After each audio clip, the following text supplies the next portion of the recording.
Hello, welcome back students. BSc third year और third year में हमारा टॉपिक चल रहा था गैस्ट्रुलेशन। और गैस्ट्रुलेशन में हमने बात की थी कि जो जर्मिनल लेयर्स हैं वो किस तरह बनती हैं लोअर एनिमल्स में और हायर एनिमल्स में। पिछली जो क्लास हुई थी उसमें हमने एक एग्जांपल भी देखा था बर्ड्स में कि वहाँ पहले जो जर्मिनल लेयर्स है सबसे पहले एंडोडर्म और उसके बाद में मीजो एक्टोडर्म का फॉर्मेशन होता है। तो उसमें हमने पहले क्या इवेंट देखी थी कि भाई जो ब्लास्टुला था, क्योंकि ब्लास्टुला से ही गैस्ट्रुला बनना क्या कहलाता है, गैस्ट्रुलेशन कहलाता है। तो गैस्ट्रुला बनाना है तो क्या क्या हुए थे वहाँ पे, जैसे डीजेनरेशन ऑफ रॉबर सेल्स, जो रॉबर सेल्स है उसका डीजनरेशन हुआ था। रीअरेंजमेंट ऑफ एम्ब्रियोनिक नोब,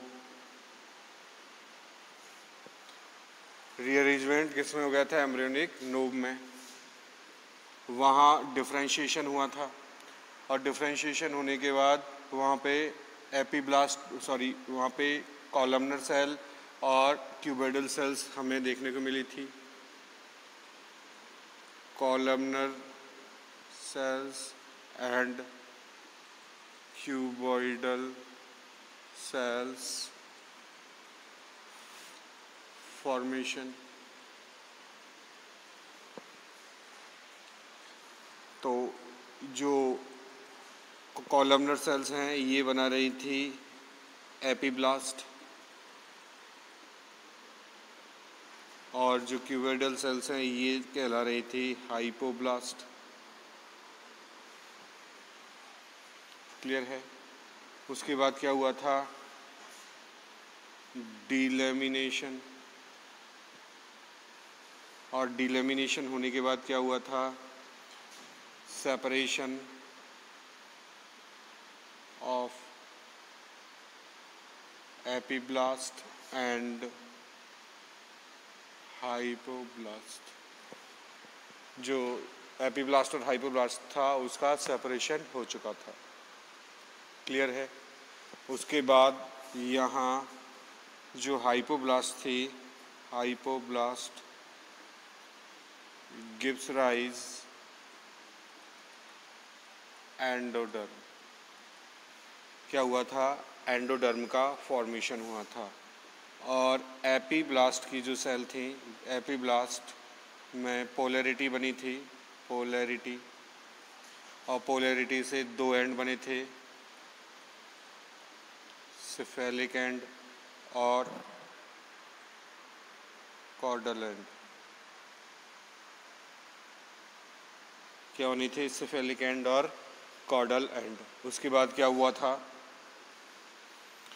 जो सिफेलिक एंड और कॉर्डल एंड वाले रीजन थे वहाँ से सेल का प्रोलिफरेशन हुआ, cell proliferation and produces mesoderm. किसका फॉर्मेशन हुआ था, मीजोडर्म का। और फाइनली जो सिफेलिक एंड और कॉर्डल एंड वाले जो क्षेत्र थे उनके टर्मिनल एंड से फाइनली किसका फॉर्मेशन हो रहा था, फाइनली एक्टोडर्म रिजल्टेड। तो क्या क्या हमें मिला, एंडोडर्म, मीजोडर्म और ये एक्टोडर्म। ये आपका फर्स्ट स्टेप था, ये आपका सेकंड स्टेप है, जिनमें दोनों का सेपरेशन होकर अलग अलग जर्मिनल लेयर्स बनी थी। तो इस जो इवेंट हैं, जो चेंजेस हैं इवेंट में, उन चेंजेस की वजह से जो मॉरूला है, जो ब्लास्टुला है वो किस में बदल गया था, गैस्ट्रुला में। और यही प्रोसेस क्या कहलाया है, गैस्ट्रुलेशन। तो ये सारा जो स्ट्रक्चर था, हमने पिछली क्लास में डायग्राम भी बनाया था, वो गैस्ट्रुला का था, इसमें बर्ड्स में। क्लियर है। तो इस तरह से यहाँ हमें चेंजेस देखने को मिलते हैं जर्मिनल लेयर्स के फॉर्मेशन में। अब हम आगे बात करें जिस पर ये जो टॉपिक है गैस्ट्रुलेशन जो आपका वो पूरा इस पे बेस्ड है, और उस टॉपिक का नाम है मॉर्फोजेनेटिक मूवमेंट्स। क्या नाम है? Morphogenetic movements. Morphogenetic movements. तो मॉर्फोजेनेटिक मूवमेंट्स का मतलब जैसे जर्मिनल लेयर्स बन रही थी, जर्मिनल लेयर्स, इन जो जर्मिनल लेयर्स का फॉर्मेशन है वो कब होगा? सेल्स की मूवमेंट के थ्रू होगा। तो ब्लास्टोमियर की मूवमेंट्स की वजह से, क्योंकि अभी हमने जो प्रोसेस देखा था वहाँ क्या हुई थी? सेल की मूवमेंट, डिलेमिनेशन हुआ था, एक्सटेंशन हुआ था, एक्सटेंशन के बाद उसका प्रोलिफरेशन हुआ था। ये सारी क्या है? सेल्स की मूवमेंट है, और सेल्स की मूवमेंट की वजह से ही वहाँ हमने देखा था जर्मिनल लेयर्स का फॉर्मेशन हो चुका था। और ऐसी ही मूवमेंट्स को, ब्लास्टोमियर्स की मूवमेंट को मॉर्फोजेनेटिक मूवमेंट्स कहते हैं, क्योंकि कोई वो संरचनात्मक परिवर्तन कर रही है, संरचनात्मक परिवर्तन, या कोई नई संरचना बना रही है पहली संरचना की तुलना में। तो मॉर्फोलॉजी का मतलब ही क्या होता है? संरचनाओं का अध्ययन। तो मॉर्फो टर्म वहीं से आया है, जेनेसिस यानी फॉर्मेशन। तो संरचनाओं का परिवर्तन यहाँ होगा या नई संरचनाओं का निर्माण होगा। क्लियर है? तो इन्हीं की वजह से जो गैस्ट्रुलेशन है वो प्रोसेस कंप्लीट होता है।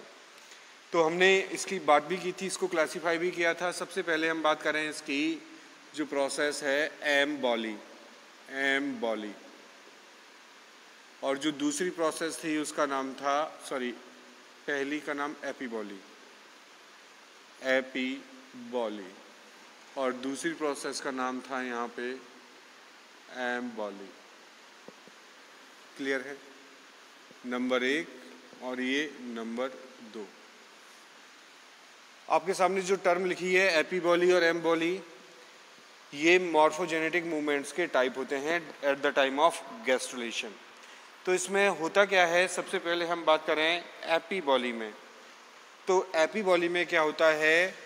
जो सेल्स हैं यानी ब्लास्टोमियर्स हैं, मैं सीधा ही लिखूं यहाँ पे ब्लास्टोमियर्स, वो क्या करते हैं? वो जो एक्टिव पोल है एनिमल पोल, उस एनिमल पोल से वेजिटल पोल की तरफ वो मूव करते हैं, यानी लुढ़क के वो नीचे आते हैं। रोलिंग मूवमेंट, यानी एक तरह से मैं इसको कह दूं रोलिंग मूवमेंट यहाँ देखने को मिलती है। ये ग्रीक जो वर्ड है उससे लिया गया है। इसका मतलब होता है थ्रोइंग ऑन, यानी किसी चीज़ को फेंकेंगे तो वो लुढ़क के जाएगी वहाँ तक। तो इस तरह ये रोलिंग मूवमेंट होती है। जैसे ये एग है, डेवलपिंग एम्ब्रियो है, और डेवलपिंग एम्ब्रियो में यहाँ इस तरह के क्लीवेज हो रहे हैं। क्लियर है? इस तरह के ये क्लीवेज हो रहे हैं।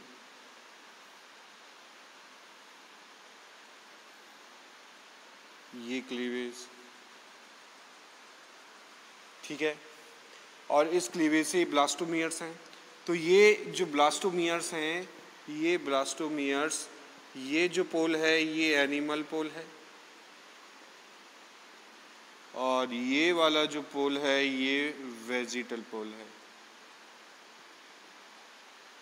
अब यहाँ से क्या होगा? ये सेल्स इस तरह मूव करेंगे, इनका मोशन, यानी ये सेल धीरे धीरे, ये सेल है यहाँ से, ये सेल यहाँ से लुढ़क के नीचे आएगी, ये यहाँ से रोल होके नीचे आएगी, ये यहाँ से, और नई सेल्स का यहाँ कंटिन्यूअस फॉर्मेशन होता रहता है। किसके थ्रू?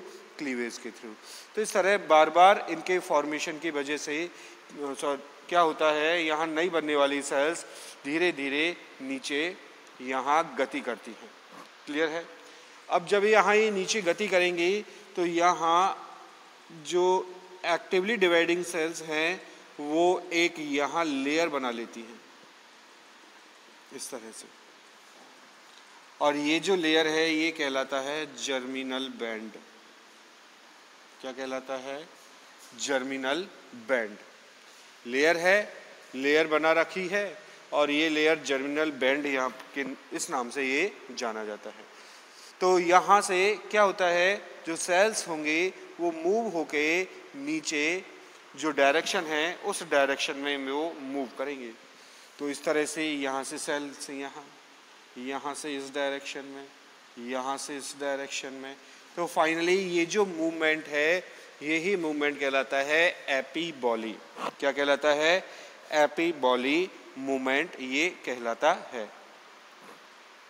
तो एपीबॉली मूवमेंट में क्या होता है, केवल जो ब्लास्टोमियर्स हैं वो क्या करते हैं, वो गति करके जो रेस्ट ऑफ द एरिया है उस एरिया में जाके नीचे एकत्रित होते रहते हैं through animal pole to vegetal pole, क्योंकि हम जानते हैं एनिमल पोल हाईली एक्टिव होता है और यहाँ जो क्लीवेज रेट होती है वो बहुत ज़्यादा होती है।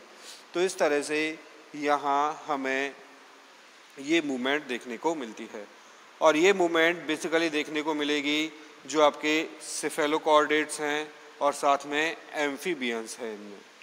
तो एम्फीबियन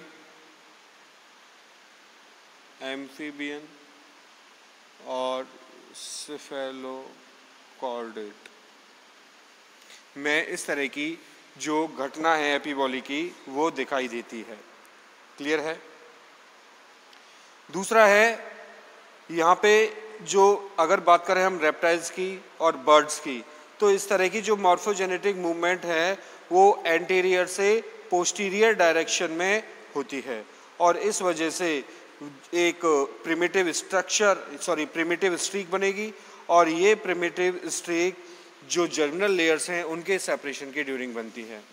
जो हायर एनिमल्स हैं जैसे रेप्टाइल्स और बर्ड्स, इनमें क्या होता है, एंटीरियर से पोस्टीरियर जो पोर्शन है उस पोस्टीरियर पोर्शन की ओर यहाँ मॉर्फोजेनेटिक मूवमेंट दिखाई देती है, और उसकी मूवमेंट की वजह से यहाँ प्रिमिटिव स्ट्रीक बनती है, प्रिमिटिव स्ट्रीक। और प्रिमिटिव स्ट्रीक बनने के बाद यहाँ जो जर्मिनल लेयर्स हैं उनका सेपरेशन हो जाता है। जैसे जर्मिनल लेयर्स बन गई, अब बनने के बाद इसमें क्या होगा, यहाँ एंटीरियर और पोस्टीरियर जो एंड में उसमें कंप्रेशन होता है, तो ये जो स्ट्रक्चर है कुछ इस तरह से दिखाई देती है, कंप्रेशन हो जाता है, और कंप्रेशन होने के बाद यहाँ से ये जो स्ट्रक्चर है वहाँ जो जर्मिनल लेयर्स हैं उनका सेपरेशन हो जाता है, और सेपरेशन होने के बाद ये इस तरह की एक स्ट्रक्चर बनती है, और इस स्ट्रक्चर को कहते हैं प्रिमिटिव स्ट्रीक। प्रिमिटिव स्ट्रीक किन में? हायर एनिमल्स में जैसे बर्ड्स। और ये जो घुंडी है, ये नोब लाइक जो स्ट्रक्चर है, ये कहलाता है हैंसन्स नोड। क्या कहलाता है? Hansen's node. तो ये हायर एनिमल्स में हमें देखने को मिलता है, कब? एपीबॉली की प्रोसेस में। तो एपीबॉली का सीधा मतलब है जो बनने वाले ब्लास्टोमियर्स हैं वो बनने वाले ब्लास्टोमियर्स लुढ़क के एनिमल पोल से वेजिटल पोल की तरफ मूव करते हैं, और इस मूवमेंट के ड्यूरिंग यहाँ एक जर्मिनल बैंड बन जाता है। उस बैंड के सराउंडिंग ये मूवमेंट यहाँ हमें देखने को मिलती है। किसमें? एपीबॉली में। ठीक है, जो जनरली एक्टोडर्म से रिलेटेड स्ट्रक्चर है, यानी ये एक्टोडर्म को जनरेट करने वाली स्ट्रक्चर है, यानी एपीबॉली से एक्टोडर्म का फॉर्मेशन होता है। दूसरा जो टर्म है वो है एम्बॉली। क्या नाम है? एम्बॉली। एम्बॉली। एम्बॉली में क्या होगा? एम्बॉली में जो एक्टोडर्म के बाद जो दो लेयर बची हैं, मेसोडर्म और एंडोडर्म, उनके फॉर्मेशन के बेसिस पे इसको दो कैटेगरी में डिवाइड किया गया है। एक है नंबर ए, इसको मैं सबसे पहले लिख रहा हूँ प्रिंसिपल एम्बॉली। प्रिंसिपल एम्बॉली। और प्रिंसिपल एम्बोली से किसका निर्माण होता है? एंडोडर्म का। किसका निर्माण होता है? प्रिंसिपल एम्बोली से यहाँ एंडोडर्म का फॉर्मेशन होता है। जबकि हम बात करें इसका दूसरा टाइप एसेसरी एम्बोली, और जो एसेसरी एम्बोली है उससे किसका निर्माण होगा? जो मीजोडर्म है उसका फॉर्मेशन होता है। किसमें? जो आपका एम्बोली का प्रोसेस है। क्लियर है बात? अब ये जो एम्बोली की जो गतियां हैं ये अलग अलग एनिमल्स में अलग अलग टाइप की देखने को मिलती हैं। अलग अलग एनिमल्स में अलग अलग टाइप की देखने को यहाँ मिलती हैं। तो इस तरह से यहाँ क्या होता है, ये गतियाँ इनको डिवाइड किया गया है। सबसे पहले प्रिंसिपल एम्बोली की बात करें तो यहाँ जो पहला प्रोसेस है वो जनरली कहलाता है इनवेजिनेशन। क्या कहलाता है? इनवेजिनेशन। तो सबसे पहले हम बात करें किसकी? इनवेजिनेशन की। क्लियर है? मॉर्फोजेनेटिक मूवमेंट्स में प्रिंसिपल एम्बोली में इनवेजिनेशन की। तो ये इनवेजिनेशन।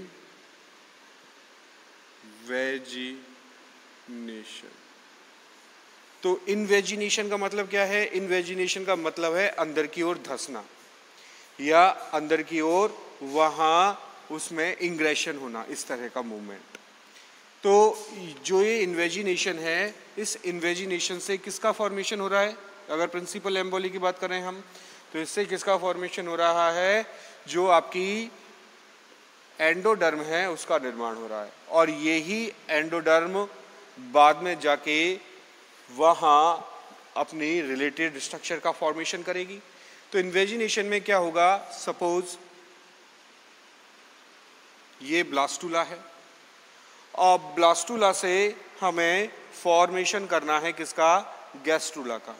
तो गैस्ट्रुला के फॉर्मेशन के लिए यहाँ जो इन्वेजिनेशन है उस प्रोसेस में जो ब्लास्टोसील के नीचे जो सेल्स हैं वो सेल्स साइज में थोड़ी एनलार्ज हो जाती हैं, उनकी शेप कॉनिकल शेप हो जाती है, और बाकी की जो लेयर्स हैं इसके सराउंडिंग जो सेलुलर पार्ट है वो एज इट इज़ रहता है। तो ये क्या है? ब्लास्टुला की ब्लास्टोडर्म।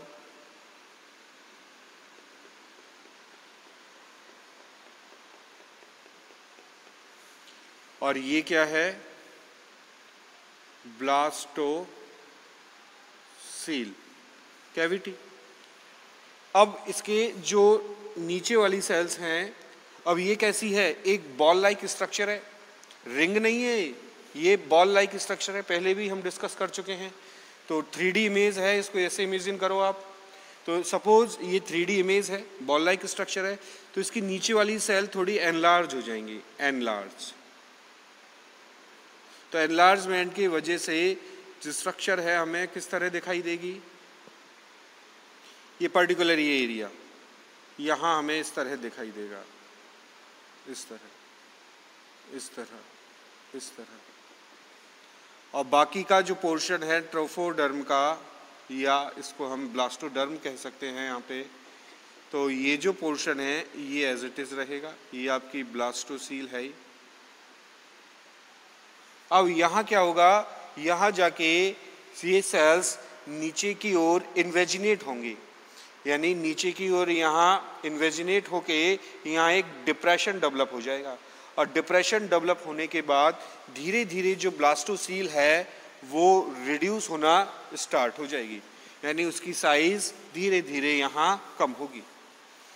तो इन्वेजिनेशन में तो सपोज ये एक बलून है, एक गुब्बारा है, गुब्बारे की कल्पना करो, और गुब्बारे को नीचे से हम प्रेस करें तो वहाँ क्या बनेगी? कैविटी बनेगी। और कैविटी बनेगी तो उस गुब्बारे के अंदर जो पहले की क्या कैविटी है उसका साइज छोटा ही तो होगा, और छोटा होगा तो पहले की कैविटी उसका नाम क्या है? ब्लास्टोसील।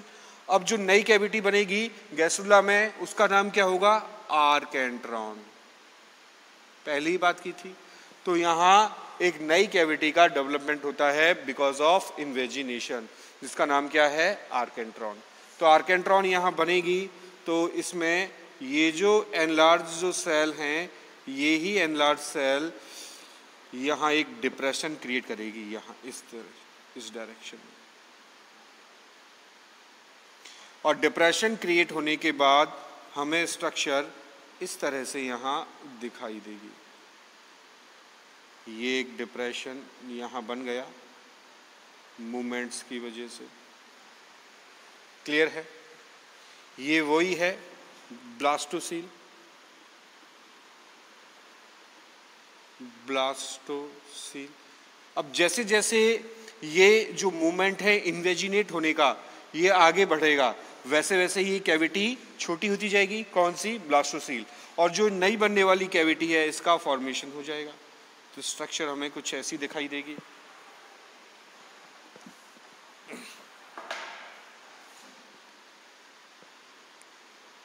इस तरह से।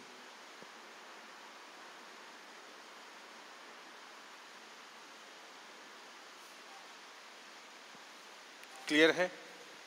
तो देखो ये ब्लास्टोसील रिड्यूस हो रही है, तो मैं यहां लिख देता हूं रिड्यूसिंग।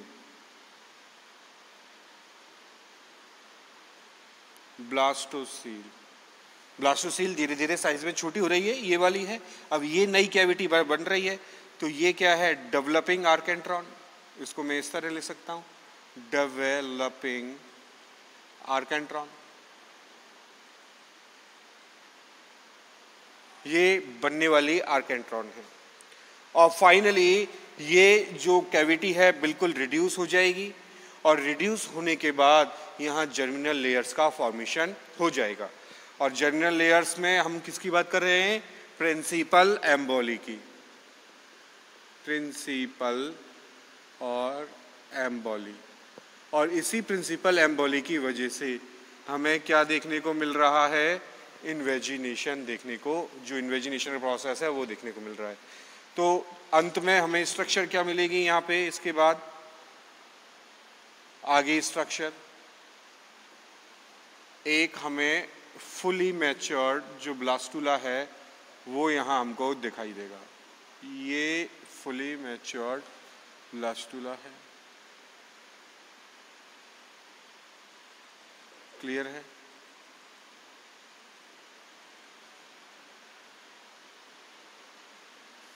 इस तरह से। अब देखो ये क्या थी? ब्लास्टोसील थी, तो ये तो रिड्यूस हो गई। अब मैं इसको लिख देता हूं रिड्यूस्ड ब्लास्टोसील। अब इसका नाम क्या हो गया? आर और कैंट्रॉन। आर्केंट्रॉन।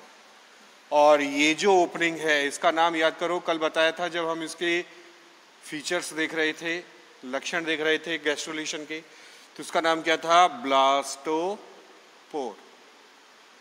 तो ये जो प्रोसेस है ये प्रोसेस ही कहलाता है इन्वेजिनेशन। तो इन्वेजिनेशन में ये क्या है? ब्लास्टुला है। और ये किस में कन्वर्ट हो गया है? अब गैस्ट्रुला में कन्वर्ट हो गया है। और यही प्रोसेस गैस्ट्रुलेशन है। लेकिन गैस्ट्रुलेशन में जो मॉर्फोजेनेटिक मूवमेंट है, किसकी वजह से गैस्ट्रुला बन रहा है? तो वो प्रिंसिपल एम्बोली की जो इन्वेजिनेशन है उस प्रोसेस के थ्रू ये क्या बन रहा है? गैस्ट्रुले का जो फॉर्मेशन है वो वहाँ दिखाई दे रहा है। किससे?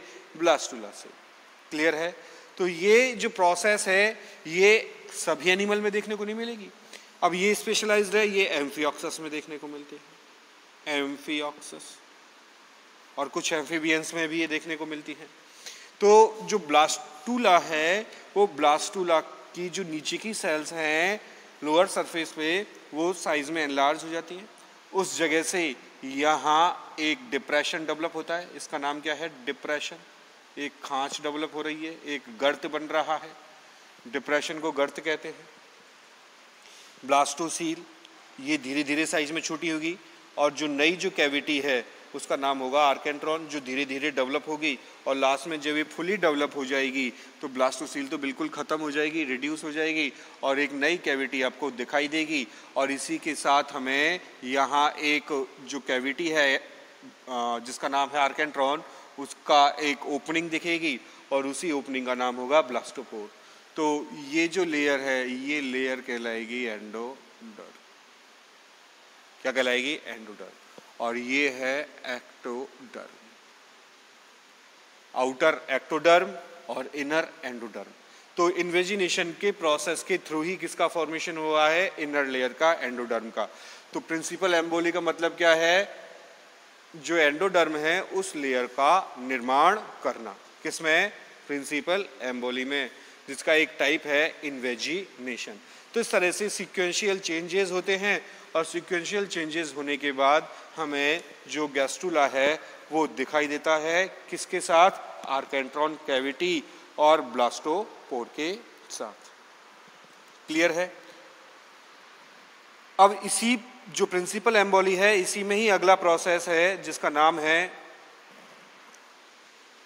इन्वेजिनेशन के बाद में इन्वोल्यूशन। क्या नाम है? इन्वोल्यूशन। तो इन्वोल्यूशन क्या है? देखो भाई,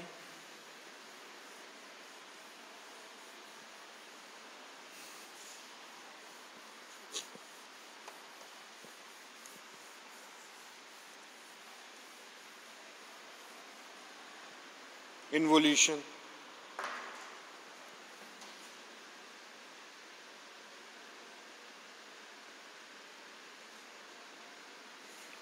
इन्वोल्यूशन। तो इन्वोल्यूशन में क्या होगा? सेल्स धीरे धीरे एक मूवमेंट शो करेंगी और वो मूवमेंट शो करते हुए वहाँ धीरे धीरे कैविटी बनाएंगी आर्केंट्रॉन, और वही कैविटी जाके ब्लास्टोपोर के माध्यम से वहाँ खुलती है। तो इसमें होता क्या है? स्पेशली इसमें एक साथ एक ही सरफेस से इन्वेजिनेशन की प्रोसेस यहाँ नहीं होती। पहले यहाँ अपर सरफेस से, डोर्सल सरफेस से, फिर वेंट्रल सरफेस से और फिर लेटरल साइड से यहाँ धीरे धीरे जो इन्वेजिनेशन में क्या होता है? सेल्स का माइग्रेशन होता है। सेल्स का माइग्रेशन टुवर्ड्स, या इसको मैं सीधे ही लिख दूं, कहाँ होता है? अंदर की ओर। और इसका एक निश्चित स्थल होता है जहां ब्लास्टोसील है, जिस एरिया को ब्लास्टोसील ने कवर किया हुआ है उसके दूसरी सरफेस पे या उसके अपोजिट साइड से ये जो सेल्स का माइग्रेशन है वो देखने को मिलता है। जैसे ये सपोज ब्लास्टुला है, किसका? फ्रॉग का। किसका ब्लास्टुला है? फ्रॉग का। ये ब्लास्टुला है। अब इसमें यहां मैं बना रहा हूं, ये इतना एरिया इसने किसने कवर किया हुआ है? ब्लास्टोसील ने। ब्लास्टोसील ने, ये ब्लास्टोसील है, इस एरिया को ब्लास्टोसील ने कवर किया हुआ है। क्लियर है? अब इसके साथ क्या होगा यहाँ पे? अब हम जानते हैं जो एग जब फर्टिलाइज होता है तो वहाँ दो पोल होते हैं, एक एनिमल पोल AP और एक वेजिटल पोल। क्लियर है? तो एनिमल पोल से ही मोस्टली कौन एंटर करता है? स्पर्म एंटर करता है। ये स्पर्म की एंट्री है। और इसके अपोजिट कौन सा? वेजिटल पोल होता है।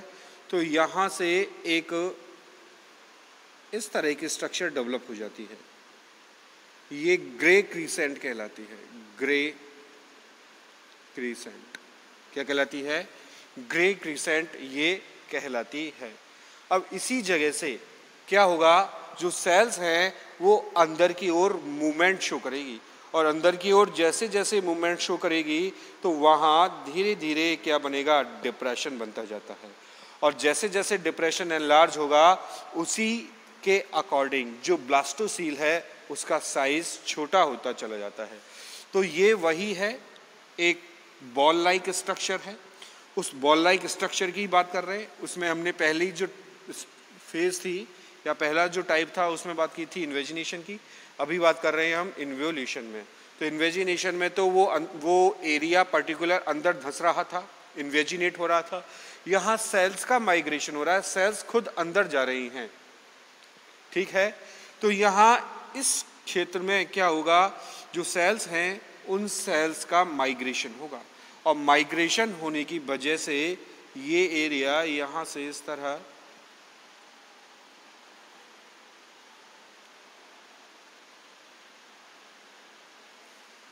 ये एक स्ट्रक्चर है और ये ब्लास्टोसील है।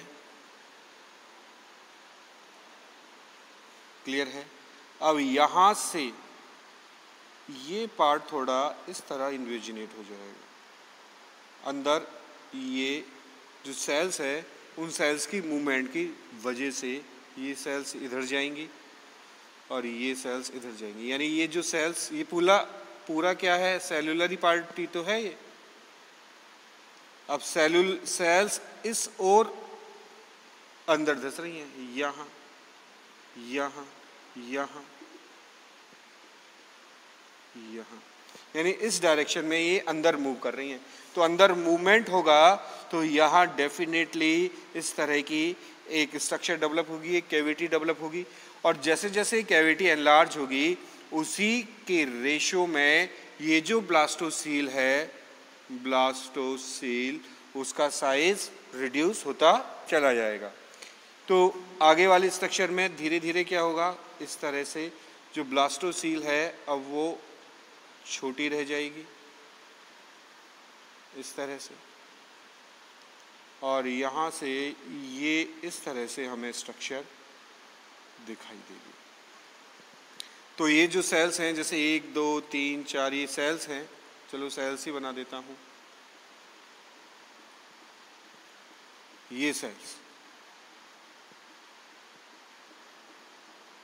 ये इस डायरेक्शन में, ये इस डायरेक्शन में, ये इस डायरेक्शन में, ये इस डायरेक्शन में, तो लगातार ये मूवमेंट कर रही है इनसाइड, और लगातार मूवमेंट से यहाँ धीरे धीरे जो ब्लास्टोसील है वो रिड्यूस हो जाएगी, फुली रिड्यूस हो जाएगी, और रिड्यूस होने के बाद यहाँ धीरे धीरे हमें जो आर्केंट्रॉन है वो आर्केंट्रॉन डेवलप होती हुई दिखाई देगी। तो यहाँ आगे वाले स्ट्रक्चर में क्या होगा, यहाँ अब मैंने ये पहले कहा था ये बॉल लाइक स्ट्रक्चर है, तो बॉल लाइक स्ट्रक्चर है तो ये जो पोर्शन है ये, तो सपोज ये बॉल है, ये बॉल है, तो ये बॉल है, तो ये इन्वेजिनेट होनी चालू कर रही है या यहाँ पे मूवमेंट हो रहा है सेल्स का, तो इस जो पोर्शन है, ये वाला जो पोर्शन है, इस पोर्शन में हमको एक छिद्र दिखाई देगा, यही जो छिद्र होगा ब्लास्टोपोर कहलाएगा, और अंदर की जो ब्लास्टोसील है वो पूरी खत्म हो जाएगी और एक नई कैविटी बनेगी जिसका नाम क्या होगा, आर्केंट्रॉन। तो मैं यहाँ डायरेक्ट डायग्राम बनाऊं, फाइनली क्या होगा इस जगह अब ये स्ट्रक्चर ऐसी हो जाएगी, फिर ये स्ट्रक्चर सपोज ये इस तरह थी, अब ये स्ट्रक्चर इस तरह हो गई, और फाइनली ये जो स्ट्रक्चर है, ये स्ट्रक्चर इस तरह ये बन गई। तो यहाँ से इस तरह ये मूवमेंट हो रही थी, यहाँ से ये मूवमेंट हो रही थी, फिर यहाँ से ये मूवमेंट हुई, फिर यहाँ से ये मूवमेंट हुई, यहाँ से मूवमेंट हुई, यहाँ से। तो ये जो स्ट्रक्चर है, अब ये स्ट्रक्चर क्या है, ये ब्लास्टोपोर होगा, ब्लास्टोपोर क्या होगा, ब्लास्टोपोर। और इसके अंदर ये बॉल है, ये ऊपर का छेद है, सपोज ये मटकी है, घड़ा है, और घड़े का ऊपर वाला जो ओपन एरिया है, जो छेद है, वो ब्लास्टोपोर है, और अंदर की क्या है, वो कैविटी, उसका नाम क्या होगा, आर्केंट्रॉन। उसका नाम क्या होगा, आर्केंट्रॉन। तो इस तरह से ये जो इन्वोल्यूशन का प्रोसेस है, वो इन्वोल्यूशन का प्रोसेस धीरे धीरे सेल्स के इनवर्डली माइग्रेशन की वजह से डेवलप होता है, और इस तरह ये मॉर्फोजेनेटिक मूवमेंट्स के थ्रू किसका फॉर्मेशन करता है, फाइनली एंडोडर्म का फॉर्मेशन करता है। क्योंकि ये जो स्ट्रक्चर बनी है, ये स्ट्रक्चर इसकी क्या है, इनर लाइनिंग है, ये इनर लाइनिंग ही तो है।